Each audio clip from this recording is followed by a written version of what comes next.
ठीक है। जो फिजियोलॉजी का जो प्राइज है, मेडिसिन का जो प्राइज है, वो देता है कैरोलिंस्का इंस्टीट्यूट।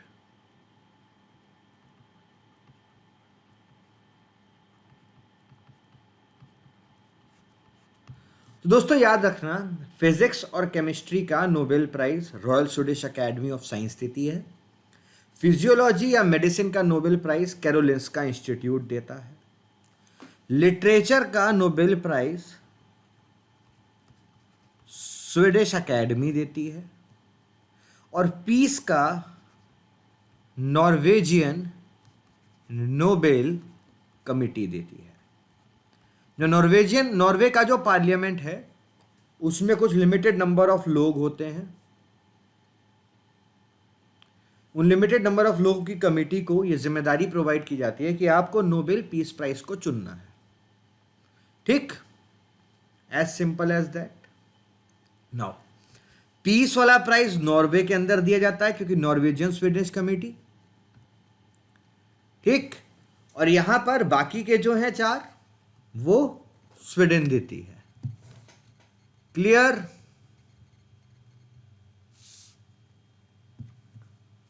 क्लियर? गुड। ना इकोनॉमिक्स का जो नोबेल प्राइज है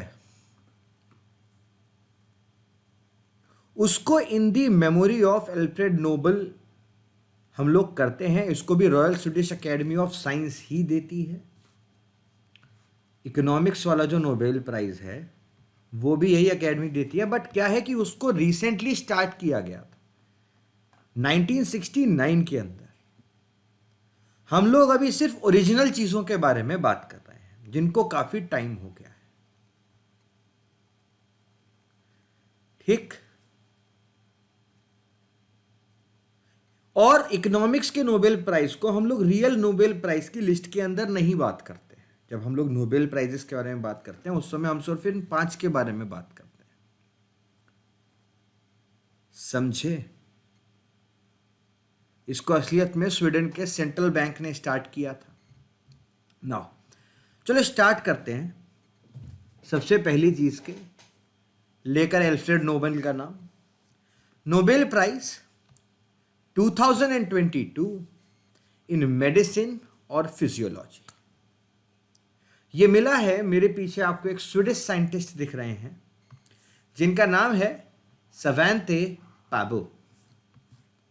स्वीडिश साइंटिस्ट सवंते पाबो को अपनी रिसर्च, उन्होंने एक रिसर्च करी in the field of genome of extinct hominins and human evolution. अब क्या है भाई, आज जो हम लोग हैं जिन्हें हम लोग असलियत में होमोसेपियन सेपियन के नाम से जानते हैं। होमोसेपियन सेपियन, सेपियंस 2 बार आते हैं क्योंकि हम लोग होमोसेपियन से भी एडवांस लेवल पे आ चुके हैं। इसीलिए अगर हम लोग टेक्निकली देखें तो we are known as homo sapien sapien.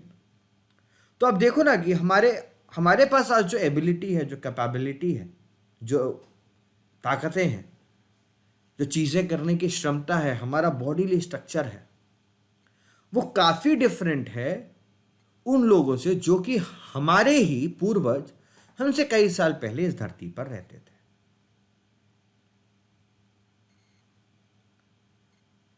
और अलग अलग कैटेगरीज के अंदर हम लोग चीजों को अंडरस्टैंड करते हैं, चीजों को समझते हैं।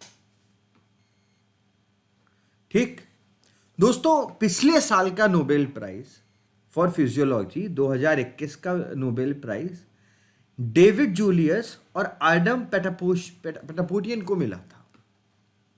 क्यों भाई? हमारी बॉडी के अंदर कुछ रिसेप्टर्स होते हैं। ठीक, बॉडी के अंदर रिसेप्टर्स होते हैं जो हमारी मदद करते हैं जिससे कि हम लोग टेम्परेचर या टच फील कर पाए। बेसिकली 2021 का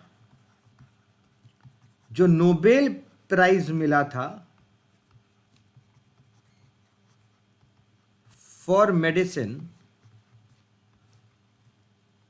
वो असलियत में सोमैटो सेंसेशन के लिए मिला था। What is सोमैटो sensation? सोमैटो सेंसेशन का मतलब होता है कि भाई हमारी बॉडी के अंदर there are some specific organs, we have some specific structure, जिनकी मदद से हम लोग सेंस कर पाते हैं।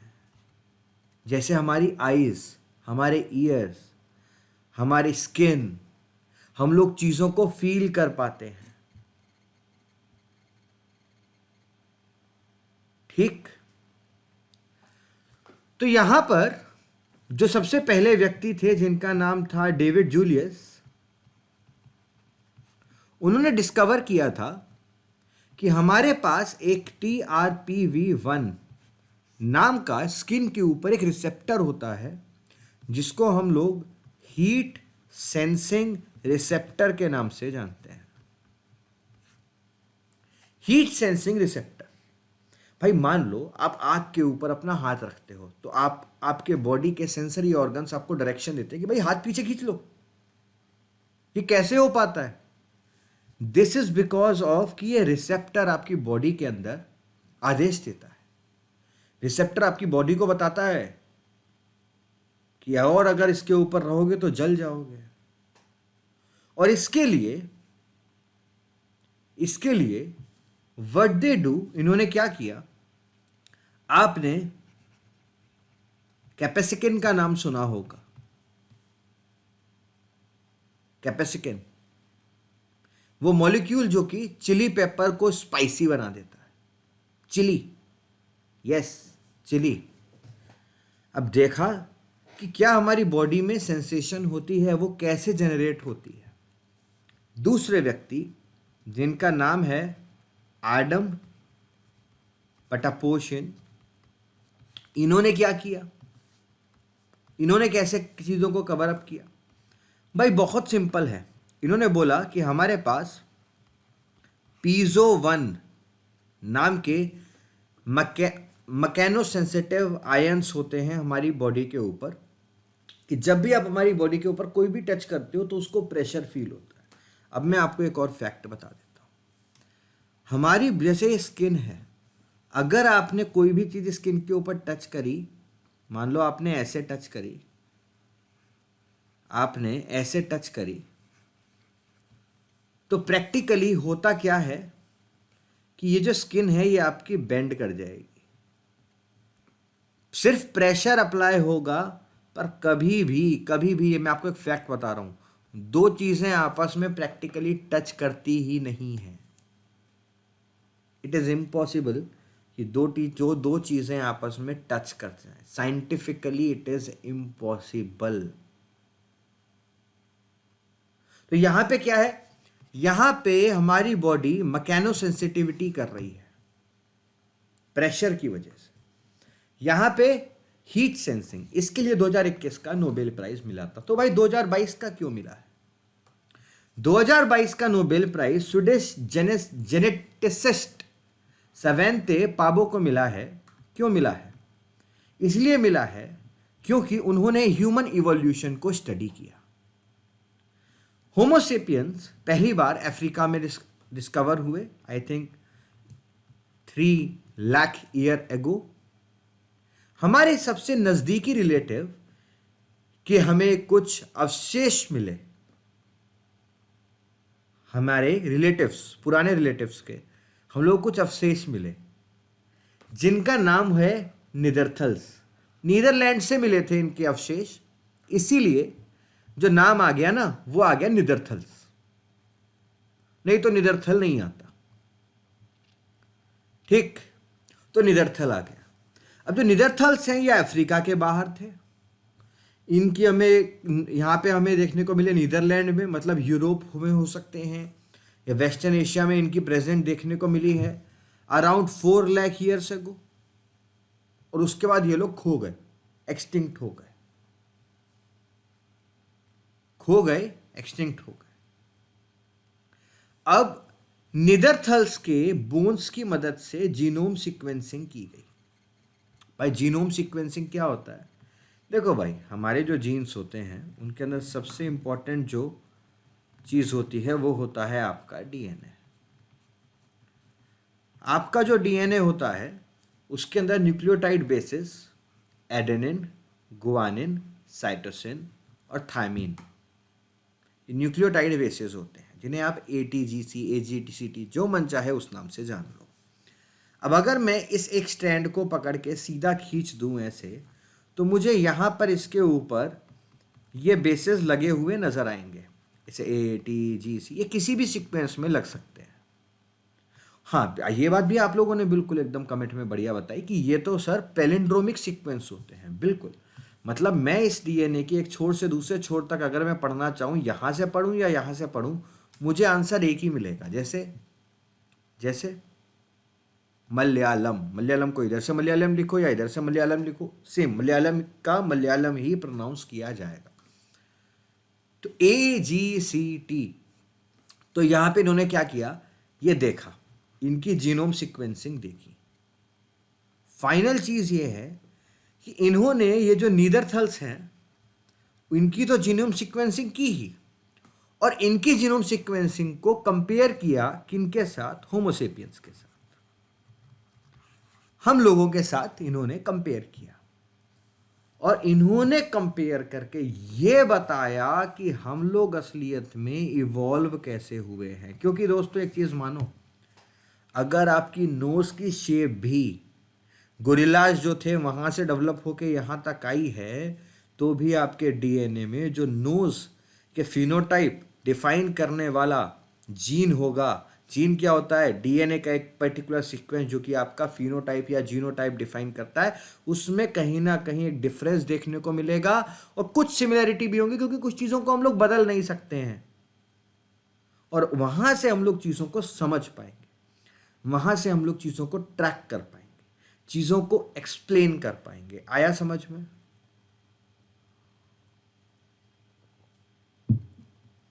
इतना हिस्सा समझे? चलो, तो यहां पे बताया कि नीदरथल्स के जो जीन हैं उनको अगर हम लोग सीक्वेंस करें और अगर हम उन्हें प्रेजेंट ह्यूमंस के साथ लिंक करें, तो हमने देखा भाई दे आर रिलेटिव्स, रिश्तेदार निकले।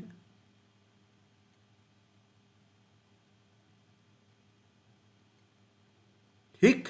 दूसरा, यूपीएससी ऑलरेडी एक सवाल पूछ चुकी है डेनिसोवंस से। ये भी ह्यूमन स्पीसीज है, एक्सटिंक्ट ह्यूमन स्पीसीज। ये जो हमारी एक्सटिंक्ट ह्यूमन स्पीसीज हैं इनके ऊपर ऑलरेडी सवाल पूछा जा चुका है और इनकी डिस्कवरी भी सेवेंते पाबो ने करी थी। सेवेंते पाबो के जो फादर थे उनको भी नोबेल प्राइज से ही सम्मानित किया गया था for similar kind of discovery. 2008 के अंदर 40,000 year old fragment from a finger bone was discovered in the Denisovan cave in the southern part of Siberia. उसकी डीएनए सीक्वेंसिंग की गई और देखा गया कि भाई ये तो ह्यूमन से रिलेट करते हैं, ये तो अननोन ह्यूमन स्पीसीज है जो कि रिलेटेड तो भाई ह्यूमन से है। ठीक। अब इससे हमें समझ में एक और चीज आई, दैट इज को existence of different human species. भाई एक ही समय में, यस, ही इज अ पैलियोजेनेटिकोलॉजिस्ट, मतलब जो लोग फॉसिल्स की स्टडी करते हैं, जो पुराने फॉसिल्स हैं जो लोग उनकी स्टडी करते हैं, उनको हम लोग पैलियोजेनेटिकोलॉजिस्ट के नाम से जानते हैं। अब इन्होंने बताया कि भाई एक ही समय पर अलग अलग तरीके के ह्यूमंस एग्जिस्ट करते थे। क्या ये एक बहुत बड़ी डिस्कवरी हो सकती है ये समझने के लिए कि साउथ एशियंस ह्यूमन किस तरीके से उनका बॉडी फिजिक अलग होता है, यूरोपियंस का बॉडी फिजिक अलग कैसे होता है, जो लोग चाइना या जापान या एशियन कंट्रीज से बिलोंग करते हैं उनका फेस स्ट्रक्चर ऐसा क्यों होता है, जो लोग ऑस्ट्रेलिया के अंदर होते हैं उनका क्यों होता है, जो लोग अफ्रीका के अंदर होते हैं उनका क्यों होता है। मॉडर्न डे ह्यूमंस जो कि यूरोपियन या एशियन डिसेंट के हैं, उनके अंदर 1 से 4% जीनोम नीदरथल्स के ओरिजिनेटेड है। They are more related to Neanderthals. ठीक। फिर साउथ ईस्ट एशिया देखोगे, मेलेनेशिया देखोगे, वहां के अंदर जीन फ्लो हमें डेनिसोवंस और होमोसेपियंस का देखने को मिलेगा अराउंड 6% ऑफ डेनिसोवन डीएनए। और इनको नोबेल प्राइज सिर्फ इसके लिए नहीं मिला, इनको मिला असलियत में इनके एफर्ट्स के लिए, because it is not easy to sequence a ancient DNA. भाई सोच के देखो भाई, 4 लाख साल पुराना अगर मान लो कोई बोन के अवशेष इनको मिले हैं और ये इनकी सीक्वेंसिंग कर रहे हैं, आपको लगता है आसान है? कोई डैमेज नहीं हुआ होगा। और इसके लिए what he decided to study mitochondrial DNA from Neanderthals. जो माइटोकॉन्ड्रियल डीएनए होता है, उस जो mitochondrial powerhouse of the cell कहते हैं, because it generates the energy currency of the cell that is known as the ATP, adenosine triphosphate, है ना जी। और माइटोकॉन्ड्रियल डीएनए आपको पता ही है कि जो मदर है वहां से ड्राइव होता है। Yes, it is derived from female, it is derived from mother. ठीक, उसका इस्तेमाल किया गया और उसकी मदद से इन्होंने डिस्कवर करने की कोशिश करी। Who are Neanderthals? कौन होते हैं ये? They are the closest relative of the present day human species. ठीक, 30,000 साल पहले हम ये मानते हैं कि ये डिसअपियर हो गए। Now Nobel prize for medicine 2022 एकदम सिंप्लीफाइड मैनर में एक बारी कवर अप कर लेते हैं, रिवाइज कर लेते हैं। सेवेंते पाबो को यहाँ पर मिला है। आप देखो, करेंटली हम लोग होम्योसेपियंस हैं।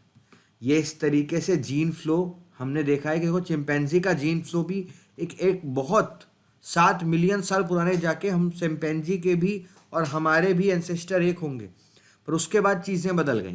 उसके बाद जीन फ्लो इस तरीके से हुआ यहाँ पे निदरथल्स और डेनिसोवंस, तो काफ़ी क्लोज रिलेशनशिप हम लोग देख सकते हैं। अब क्या होता है कि यहाँ पे हुआ है म्यूटेशन। ठीक, म्यूटेशन, और इस म्यूटेशन की, भाई ये म्यूटेशन कैसे हुआ है, इसी को ही स्टडी करते हैं सेवेंते पाबो जी।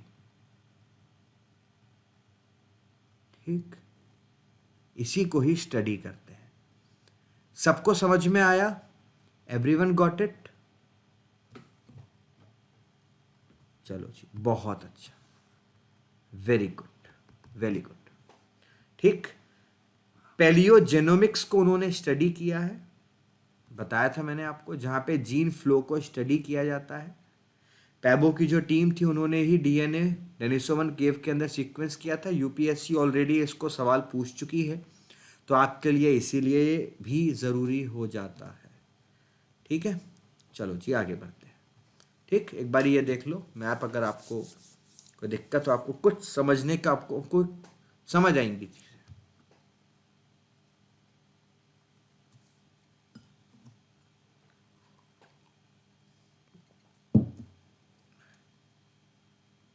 ठीक, good, moving on. Nobel prize in physics, Ardem Patapoutian, Nobel prize in physics 2022। Nobel Prize in Physics 2022 was awarded to John F. Clauser, Alan Aspect, Anton Zeilinger,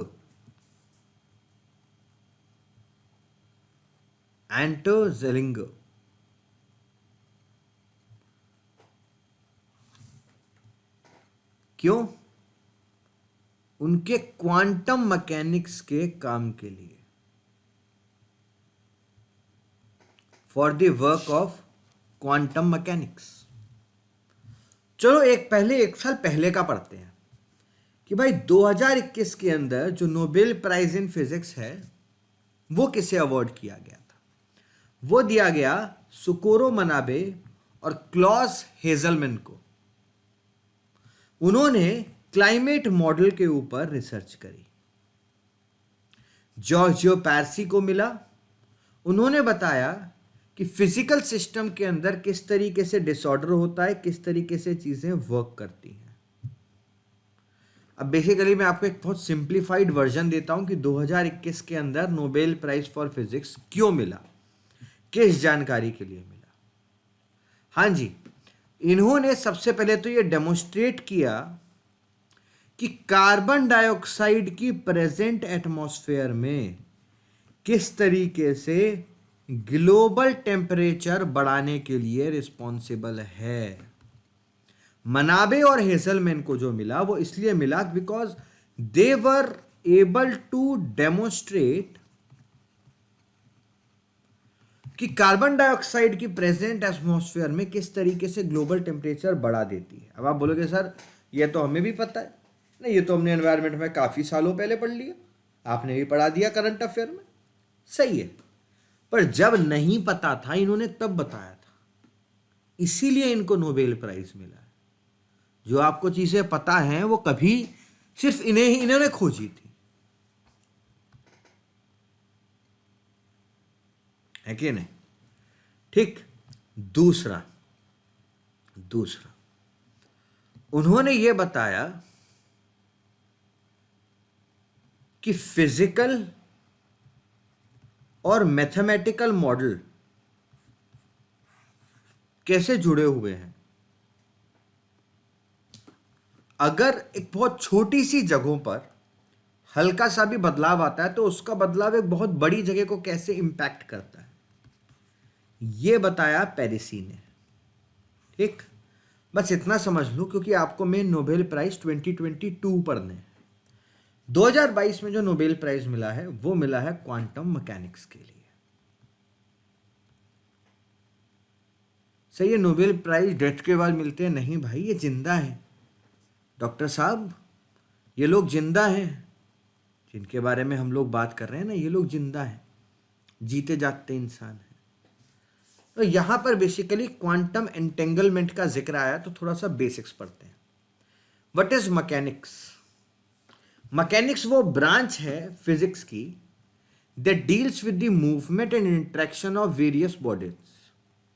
mechanics classical भी हो सकती है, क्वांटम। क्लासिकल या Newtonian mechanics का मतलब होता है जहां पर हम लोग मैक्रोस्कोपिक ऑब्जेक्ट की स्टडी कर रहे हैं, बड़े बड़े ऑब्जेक्ट्स की स्टडी कर रहे हैं, तो वो मैक्रोस्कोपिक स्टडी कहलाएगी। मैक्रो मतलब बड़ा। क्वांटम मैकेनिक्स, क्वांटम मतलब बहुत छोटा, क्वांटम मतलब माइक्रो मैकेनिक्स, मतलब भाई सबसे छोटे पार्टिकल, छोटे से छोटे पार्टिकल जैसे एटम, इलेक्ट्रॉन, फोटॉन, हाइड्रॉन्स, वो माइन्यूटेस्ट न्यूट्रिनोज, और भी डिफरेंट क्वार्क्स, डिफरेंट हेडॉन्स, भाई वो किस तरीके से बिहेव कर रहे हैं। जब हम उनकी स्टडी करते हैं तो हम उसे कहते हैं क्वांटम मैकेनिक्स। समझ आया? मतलब जैसे मान लो फॉर एग्जांपल ये एक एसी का रिमोट है, मैं इसको हिला रहा हूँ और इसके मूवमेंट को स्टडी कर रहा हूँ, तो मैकेनिकल मूवमेंट है, पर वो क्लासिकल या फिर न्यूटोनियन मैकेनिक्स है, मैक्रो मैकेनिक्स है। जब मैं इसके अंदर इसके छोटे से छोटा पार्टिकल जो है, इसके अंदर एटम्स है, एटम्स के अंदर प्रोटॉन है, इलेक्ट्रॉन है, न्यूट्रॉन है, प्रोटॉन और न्यूट्रॉन और बाकी क्वार्क्स से मिलकर बने हैं, मतलब मैं वहां तक के बिहेवियर को, उनके सिस्टम को स्टडी करने की कोशिश कर रहा हूं, तो वही चीज कहलाएगी दोस्तों क्वांटम मैकेनिक्स। ठीक। एक इंपॉर्टेंट बिहेवियर होता है क्वांटम सिस्टम का, बहुत इंपॉर्टेंट, और उस सिस्टम उस स्पेशल फीचर को हम कहते हैं एंटेंगलमेंट। एंटेंगलमेंट को समझने के लिए आप ये समझो, एंटेंगलमेंट का मतलब होता है उलझन।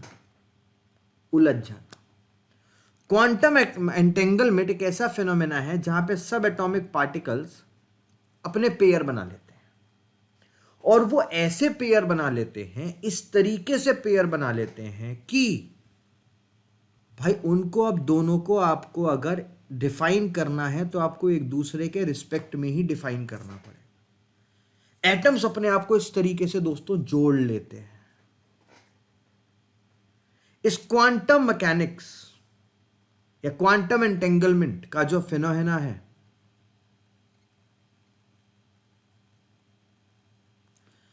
वो एरविन श्रोडिंगर ने 1935 में कैट पैराडॉक्स के नाम से उस चीज को निकाला।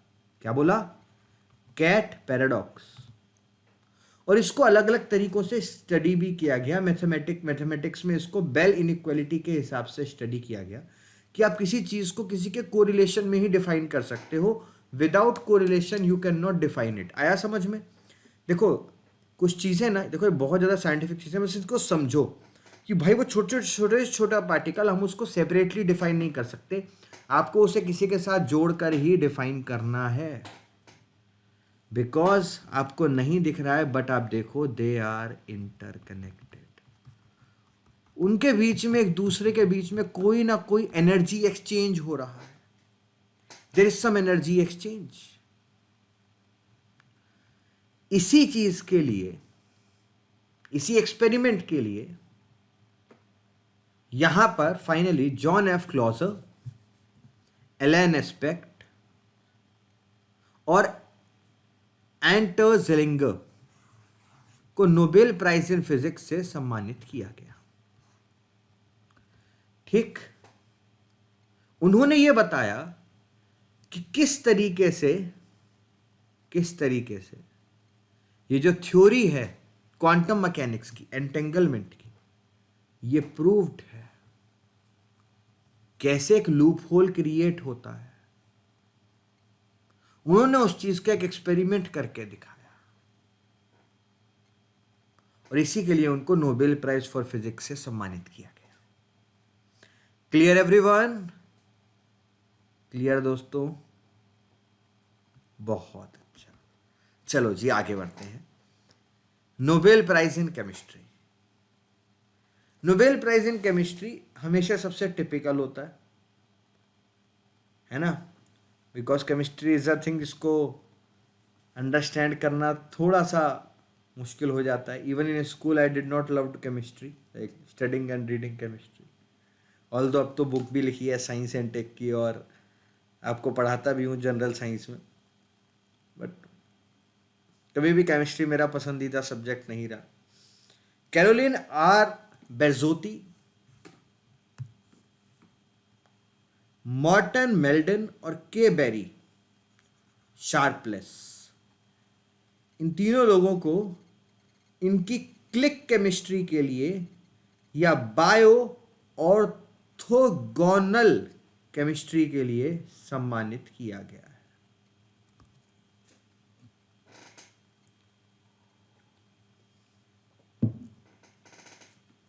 जो शार्पलेस है, he won the second time, Nobel prize उनको दूसरी बार मिला। he came up with the term click chemistry and worked extensively on it। जो मिल्टन है, उन्होंने शार्पलेस से अलग स्पेशल स्ट्रक्चर्स जिनको बोलते हैं ट्राइजोल, उनके बारे में स्टडी करी। और जो बेरज़ोती हैं, उन्होंने क्लिक रिएक्शंस कैसे होते हैं इवन लिविंग ऑर्गेनिजम्स के अंदर, तो उसको स्टडी किया। तो उसको हम लोग बोलते हैं बायो ऑर्थोगोनिकल रिएक्शंस। नाउ इससे पहले जो पिछले बार का नोबेल प्राइज फॉर केमिस्ट्री था, ठीक, वो मिला था ऑर्गेनोकैटालाइसिस के लिए बेंजामिन लिस्ट और डेविड मैकमिलन को। ठीक है, और डेविड मैकमिलन को, भाई इन्होंने क्या बताया था? इन लोगों ने क्या बताया? इन्होंने भी ये बताया कि एक मॉलिक्यूल को कंस्ट्रक्ट कैसे किया जाता है, कैसे उसके अंदर एनर्जी स्टोर होती है, कैसे कैटलिस्ट, कैसे एंजाइम बनते हैं, तो उसके लिए इनको मिला। इसकी आपको ओवर एक्सप्लेनेशन की यूपीएससी के लिए ज़रूरत बिल्कुल नहीं है ना। नोबेल प्राइज केमिस्ट्री 2022 को बस एक बार देख लो। देखो क्या किया, मैं आपको सिंपली समझाता हूँ। अगर हमें किन्हीं दो चीज़ों को आपको जोड़ना है, तो जैसे जनरली आप लोग फेविकॉल का इस्तेमाल करते हो, ठीक, इसी तरीके से हम लोग एक क्लिक मॉलिक्यूल का इस्तेमाल करते हैं। What is click molecule? Click molecule वो मॉलिक्यूल है जो कि दो एजेंट्स को आपस में जोड़ने में कामयाब रहता है। इतना आया समझ में? एक साथ मिलकर रिसर्च नहीं किया, सेम चीज में बड़ी बड़ी रिसर्च करें। ठीक है, ऐसी फेविकॉल का भी यही काम होता है। भाई इन्होंने इसी चीज को बताया कि किस तरीके से क्लिक केमिस्ट्री का कॉन्सेप्ट काम करता है, किस तरीके से दो चीज़ों को आपस में जोड़ा जाता है, किस तरीके से ये क्लिक रिएक्शन होता है और मॉलिक्यूल्स आपस में कनेक्ट होते हैं। आप लोग बस इतना ही समझो, इससे ज़्यादा आपको समझने की ज़रूरत नहीं है। नोबेल प्राइज़ इन केमिस्ट्री में क्लिक केमिस्ट्री का मतलब है क्या, इतना ही समझने की ज़रूरत है, इससे ज़्यादा आपको समझने की कतई भी ज़रूरत नहीं है। ठीक, moving on, Nobel prize in literature ये मिला है एनी एर्नॉक्स को। ठीक, इन्होंने अपनी पर्सनल मेमोरी को कागज़ों पे उतारा, खासकर फ्रांस के अंदर किस तरीके से 1970-1980 में महिलाओं की कंडीशन थी, किस तरीके से चीज़ें चली।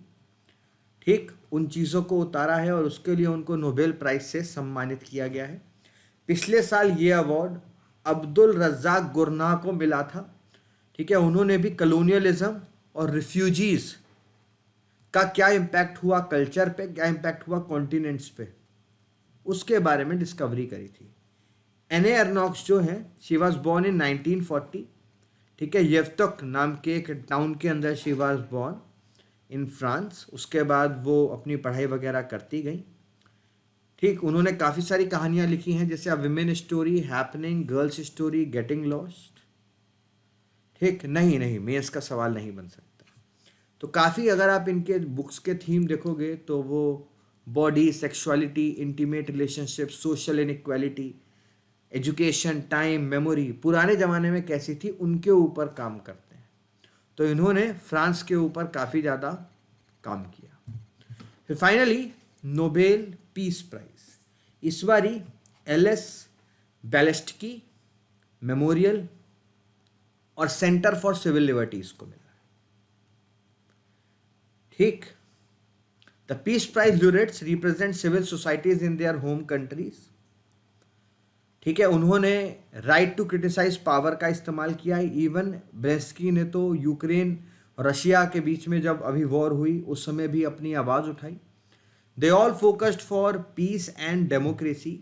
इसीलिए नॉर्वेजियन नोबेल कमेटी ने इनको नोबेल पीस प्राइज से सम्मानित किया है। ठीक है, चलो, तो आपको जो मेजर चीज़ें करनी थी वो यही थी। उम्मीद करता हूँ ये सेशन आपके काम आएगा, आपको अच्छा लगा होगा, मज़ेदार लगा होगा, आपने नई नई चीज़ें सीखी होंगी। ठीक है, चलो, देखो 2021 का जो नोबेल पीस प्राइज था वो मिला था दिमित्री मुराटोव और मारिया रुज़े को।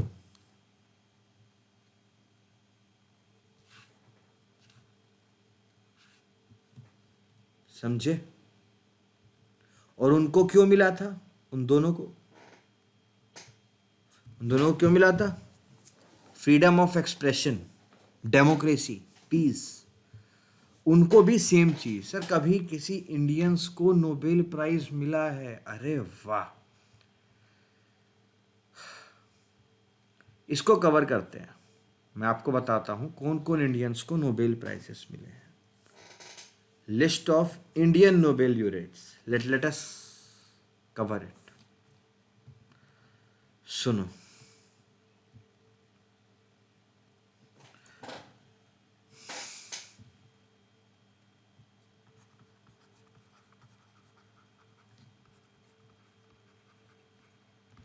मदर टेरेसा,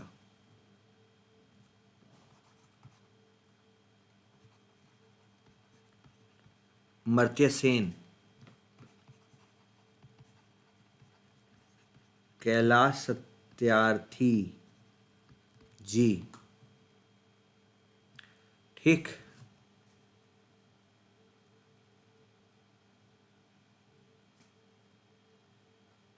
और दलाई लामा नहीं। सुनो, अरे चलो इस लिस्ट को वापस से बनाता हूँ। सबसे पहले रविंद्रनाथ टैगोर साहब को लिटरेचर के अंदर नोबेल प्राइज मिला था। लेट मी टेल यू, वो भी आज़ादी से पहले 1913। ठीक। सीवी रमन जी को मिला था फिजिक्स में।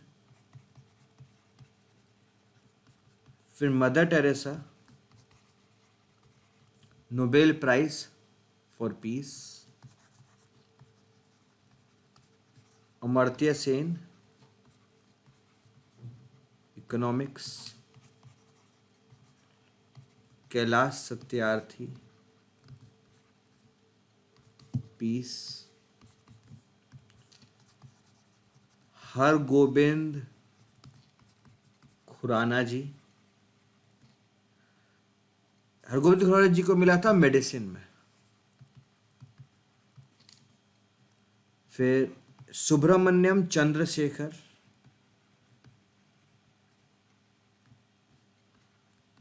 फिजिक्स। और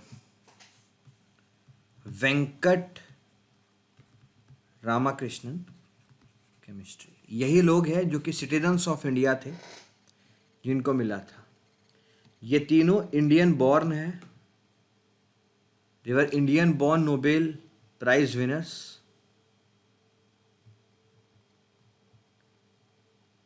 ठीक। और ये जो बाकी हैं, मतलब सभी इंडियंस हैं यार। कुछ ने ऐसा कहीं की नागरिकता ले ली, कुछ कर लिया। ठीक है, चलो। Do not forget that you, sir doctor Manmohan ji को देना चाहिए इकोनॉमिक्स में, देना चाहिए। सबसे पहले तो महात्मा गांधी जी को देना चाहिए पीस में, बट नहीं मिला। इंटरनेशनल मुद्दा है ये।